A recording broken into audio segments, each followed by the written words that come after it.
Good.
Security.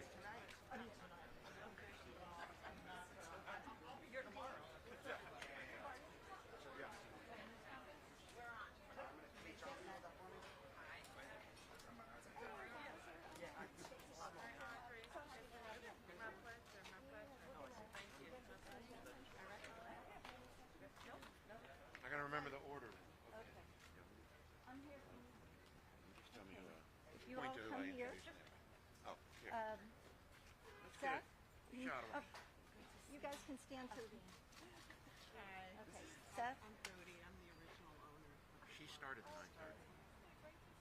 Okay, I'm gonna use my finger and point to where you stand. Okay, Seth, if you can stand here. All right.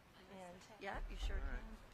Mayor Bowser, if you could stand next to Seth. Yep, Can you come over here for a sec? Dodie, can you get next to Dave? There Where you do you go. want me, inside or out? Okay. Stand by for intro.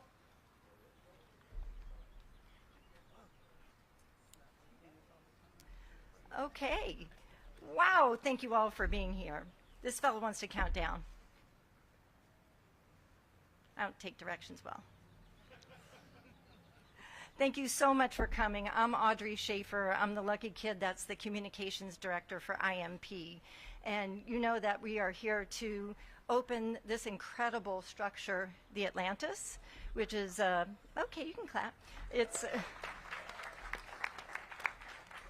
it is an homage to the original 930 Club, which opened in 1980, 44 years. This is the start of the 44th year today, and a perfect time for this. And it's a 450 cap place, and it joins the IMP family, which is the 930 Club, which is right here at the corner, the Anthem at the Wharf, the Lincoln Theater, and we also operate Merriweather Post Pavilion. And I am going to hand it over to Seth Hurwitz, who's the chairman of IMP and the person who thought all of this up, and let him take it from here. Okay, well, a long time ago, it just keeps getting longer and longer. Back in '79, I heard about this place downtown, this club that had all these bands I'd never heard of, and I was pretty hip on music. I was a DJ and all that, but I had never heard of these bands, and I don't know. I was going to go check it out. This guy was playing David Johansen. He was in the New York Dolls, and well, let's go see that. So I go down there. Wow, what a weird place! What weird people!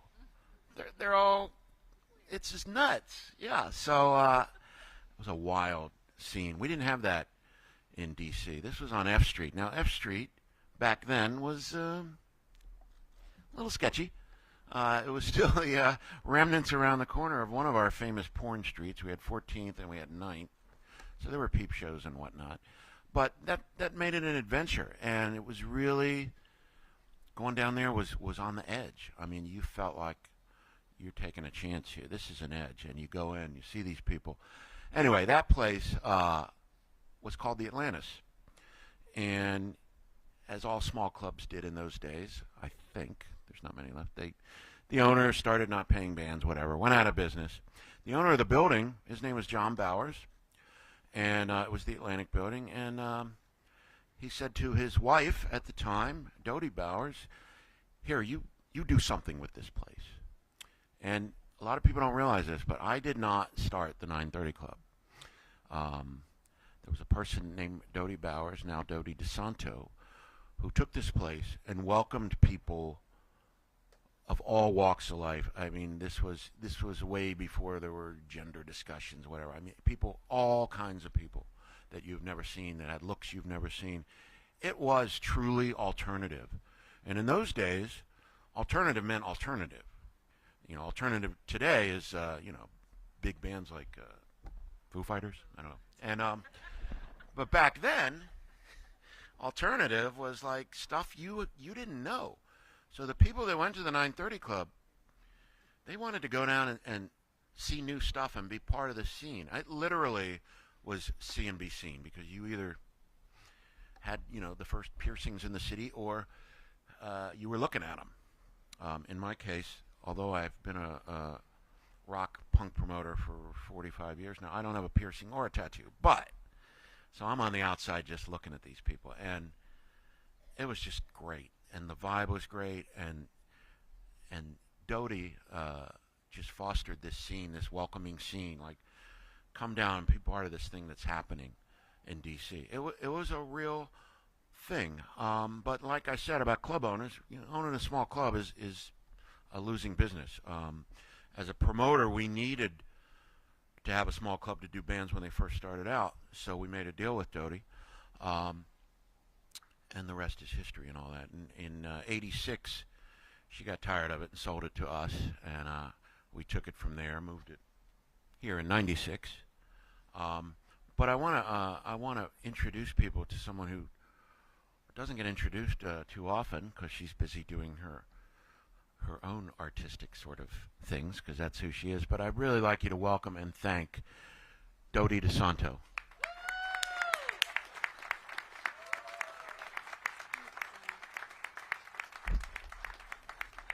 Hi. Oh my God. Wow. This is really incredibly overwhelming, I have to say. It's an enormous, and I did write something, so it's an enormous privilege to have planted the seeds. Uh-oh. Whoa, he's a juggler like me. That nourished this destiny. It's a bit like the magic beans in the fable Jack and the Beanstalk. And the moral of that story is to take advantage of the opportunities that life provides you. A showcase rock club was not on my radar. At age 26, the opportunity simply fell into my lap. Happenstance, innocence, and a lot of magic. A sociocultural movement was already in motion. I crafted a vessel to hold and house that energy, and the club quickly became part of a network of venues that made way for this natural groundswell to erupt.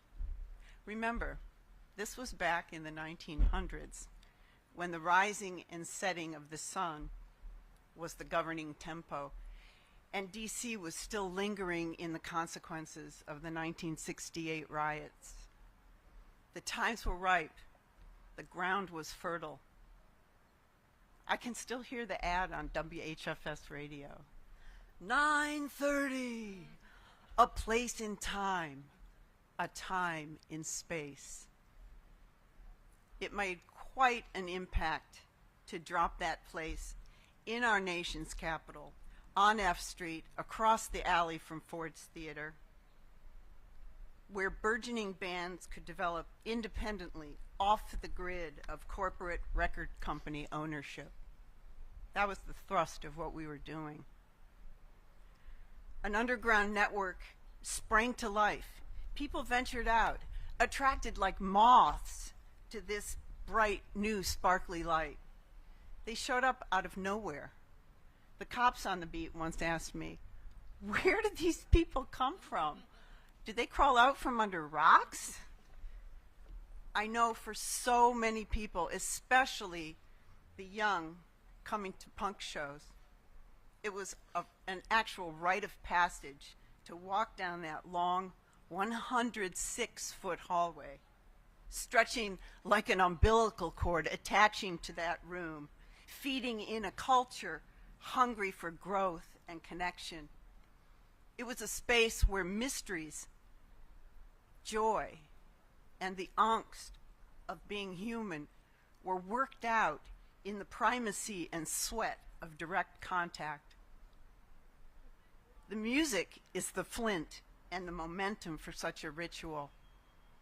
But really, it's the fans who are ultimately responsible for this abiding success.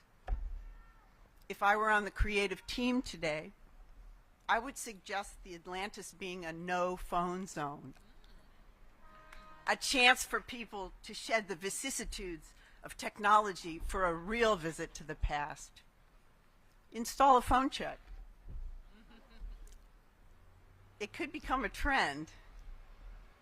And lastly, I would like to make some acknowledgments to my ex-husband, the late John Bowers, whose benevolence and passion for music was the driving force. Mark Holmes, whose creative energy and graphic imprint infused all of us. Bill Worrell of DC Space for his guidance. Seth and company for taking it beyond all expectations. And to my husband, Charles, for his enduring strength and love. Thank you. Thank you for this acknowledgement today. And thank you to the entire cast of characters, past, present, and future, for contributing to this phenomena.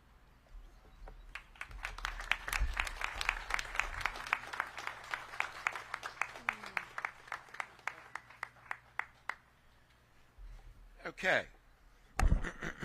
So,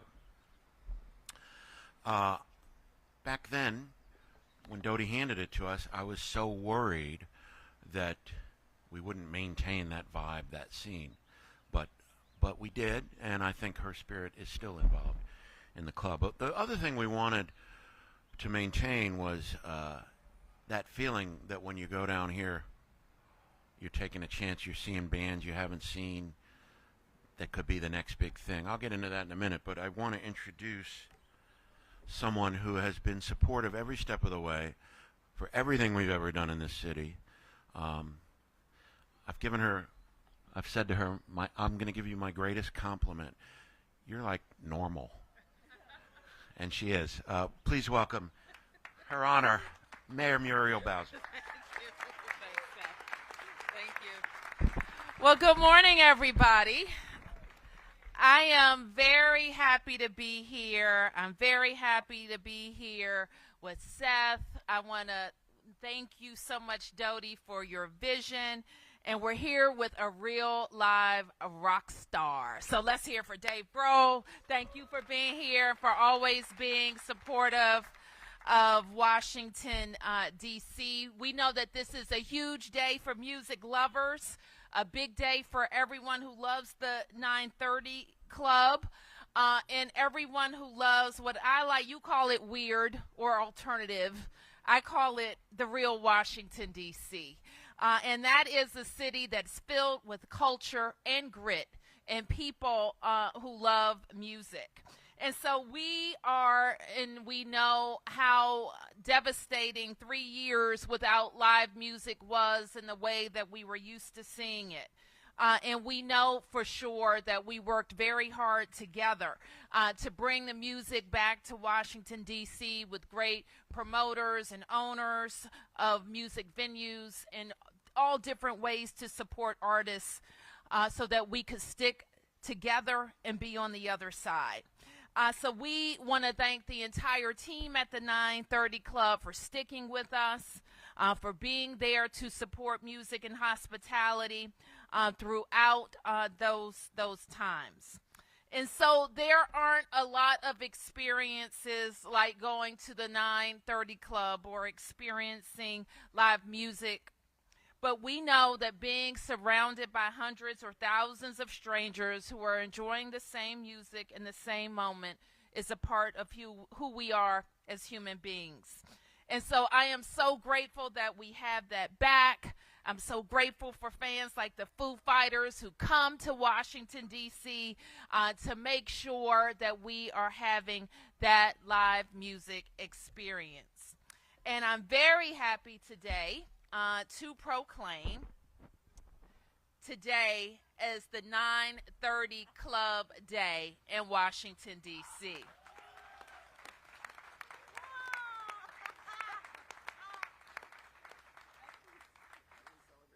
So I will say a couple of the whereases. I already gave away the ending, but you heard it from Seth. The 930 Club was both a time and a place in time, and a place where world-renowned bands like Nirvana, the Red Hot Chili Peppers, Green Day, Nine Inch Nails, REM all got their start. And more than 11,000 acts and bands have headlined here at the 930 Club. In 1996, the 930 Club moved from its humble beginnings with 198-person capacity on F Street to the 1,200-person capacity here on V Street, where it stands today. The 930 Club opened on V Street in 1996 with the Smashing Pumpkins, bringing their arena-sized show to inaugurate it. And since then, the 930 Club has hosted music legends ranging from Chuck Berry to Radiohead, Dolly Parton as well. In 2016, it was a remarkable year for the 930 Club as they celebrated 35 years and the publication of a now out-of-print coffee table book documenting their rich history.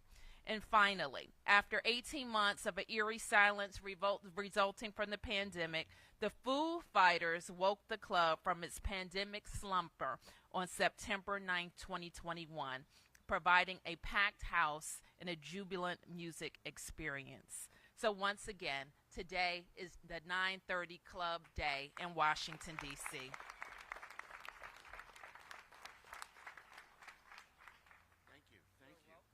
Do I get to keep this? Or? Okay, good.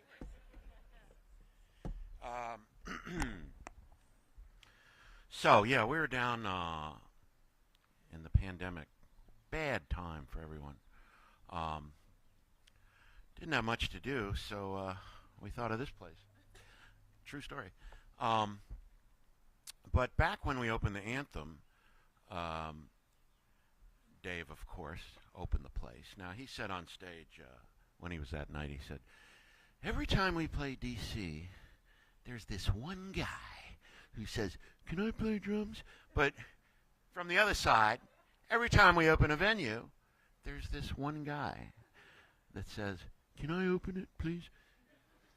Sort of. It doesn't go down like that. But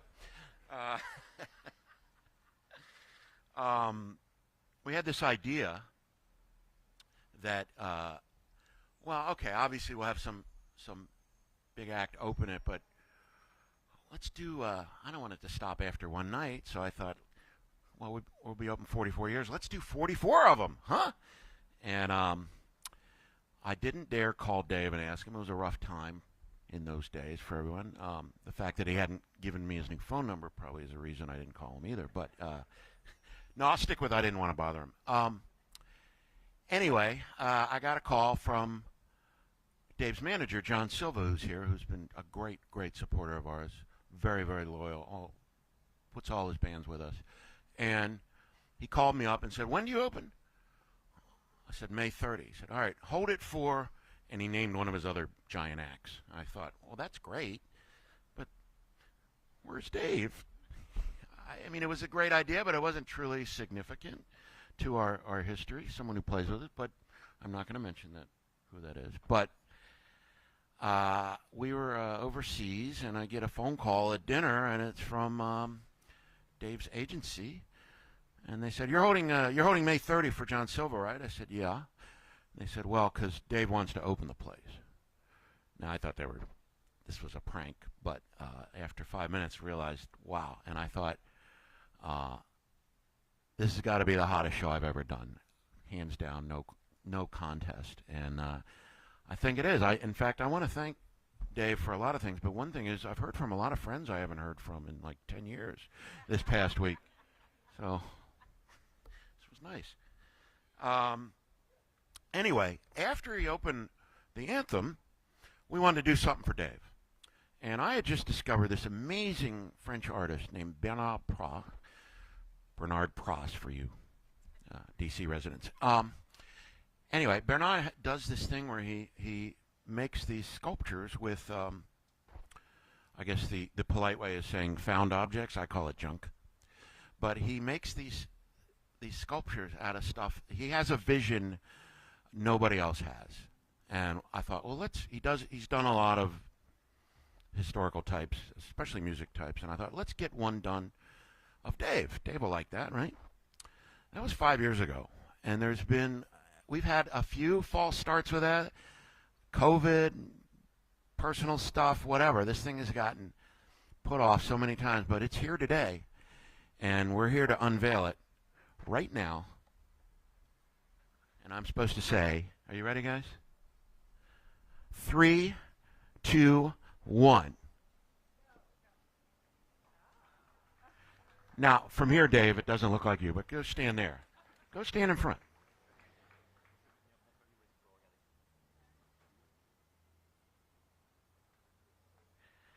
It does, I think.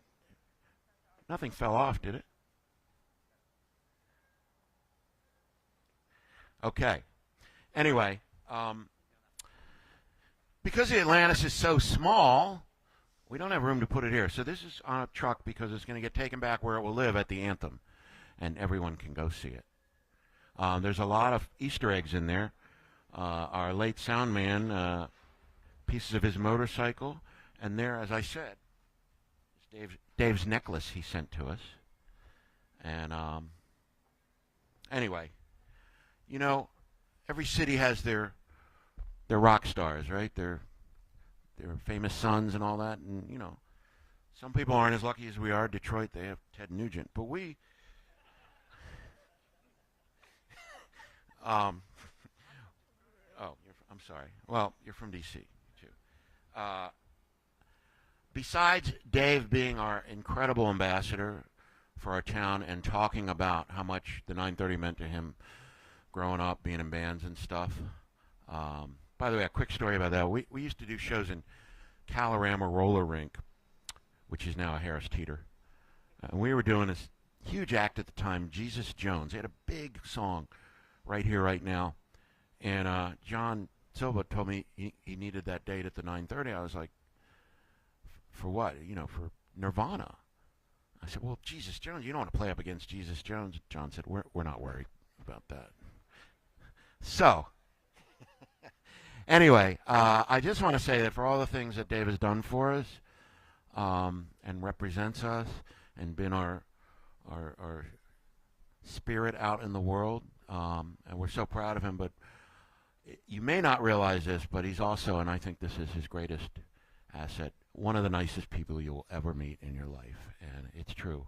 What you see is what you get. So, Dave, thank you for opening our new place. And here, you get to talk. Thank you very much. I could stand here and speak for hours and hours. But I feel like Seth just did. You know, I'm a very proud musician who grew up just over the bridge in Springfield, Virginia. And by the age of maybe 13 or 14 years old, I discovered the underground music scene and started coming here to the 930 Club, I think around maybe 14 years old. It's funny because seeing Dodie today, she said, have we ever met before?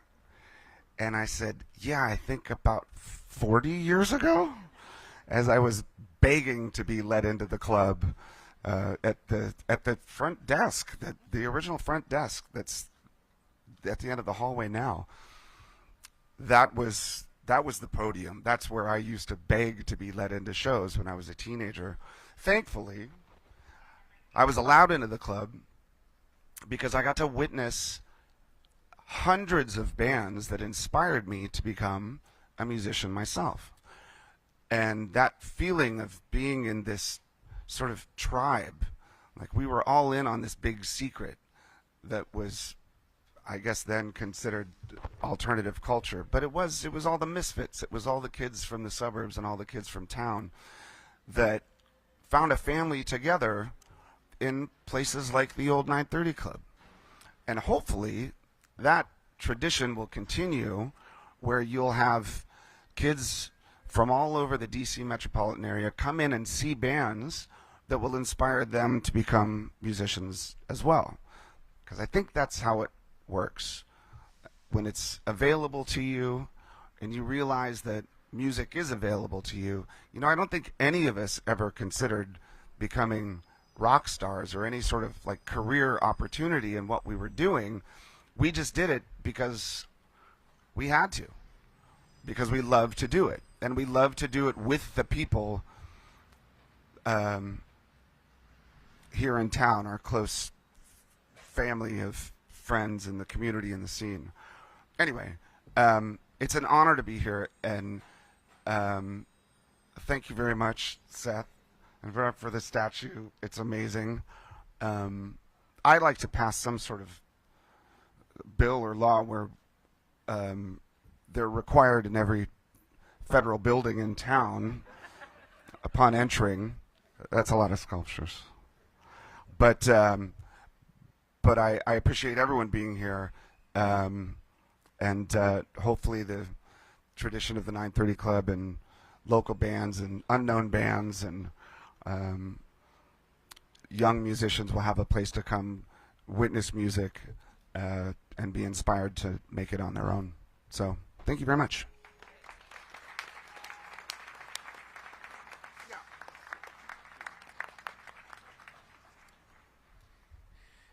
By the way, this is Bernard Pra, the artist. Let's give him a round of applause. Good photo op after. He has several sculptures out at Merriweather of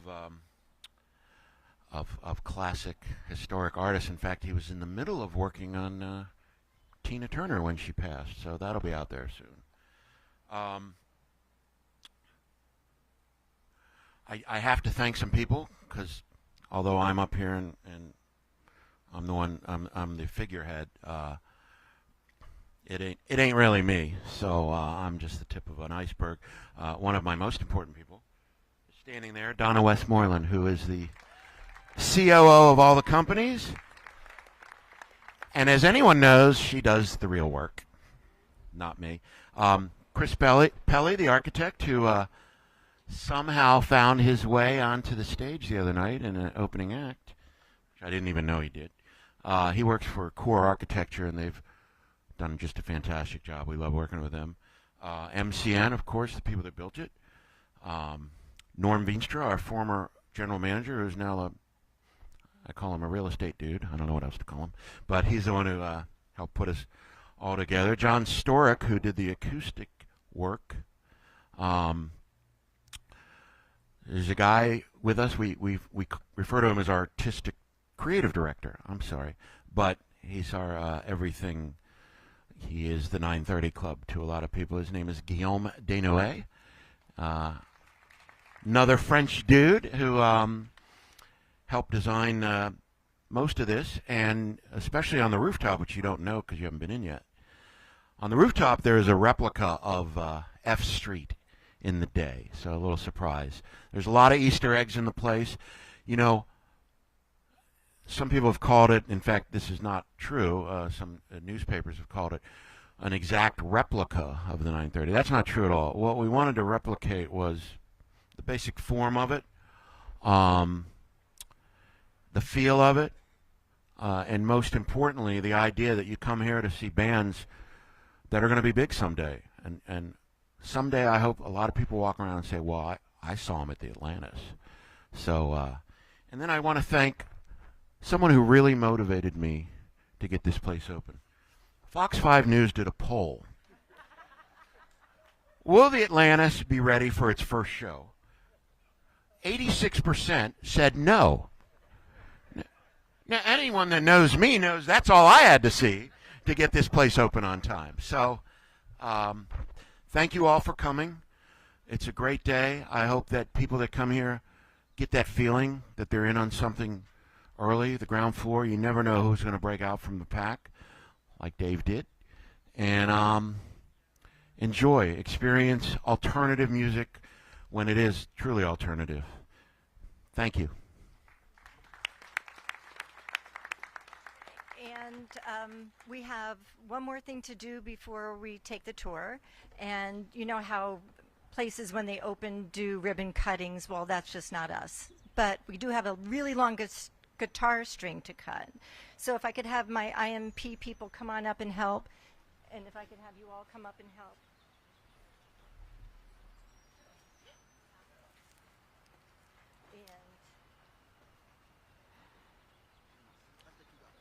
Seth, if I could have the mayor and Dave be on either side of you, can you get in front of the podium? I'm going to have to do it carefully.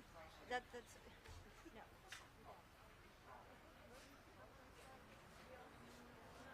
Oh, Seth.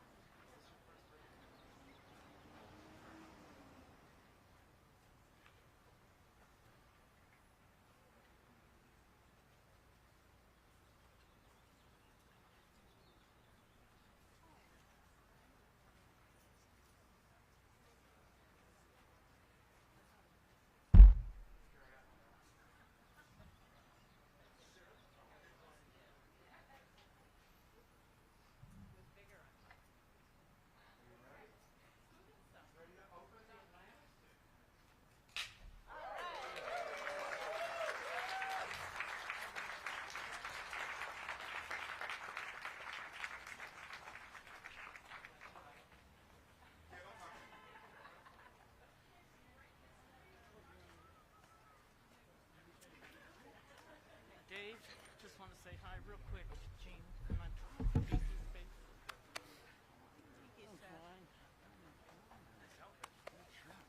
is a trip. And with Dodie here, it's all like a perfect circle. I was telling her that when my daughter Violet was 8 years old, I wanted to take her on a birthday trip. And at first she's like, I want to go to Paris. She goes, okay, I want to go to DC. I want to see her. I said, really? Aren't you glad you did this? So, Okay, my people, if you are with the media, if we could have you in line first, and anybody else who isn't,